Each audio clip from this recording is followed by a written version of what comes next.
তো গাইস প্রথমে ভিডিওটি দেখি, তারপর পাবলিকের করা ফানি কমেন্ট গুলো পড়ি। চর্মরোগ চুলকানি কিন্তু একটা মজার রোগ। যখন চুলকানি শুরু হয় মনে হয় 70 টাকার ওজের কামলা লইয়া চুলকাই, কি যে ভালো লাগে চুলকাইতে।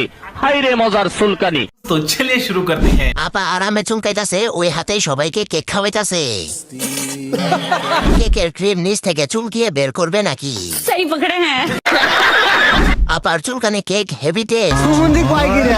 আপার তো চুলকানির মলম লাগানো জরুরি। চুলকাইতে চুলকাইতে চামড়া তুলা ফলাইছেন, ভালো জায়গা চুলকাইয়া গাও করে ফলাইছেন। আপায় যে চেহারার এক্সপ্রেশন দিছে, মনে হয় টেবিলের নিচ থেকে কেউ কিছু করতেছে।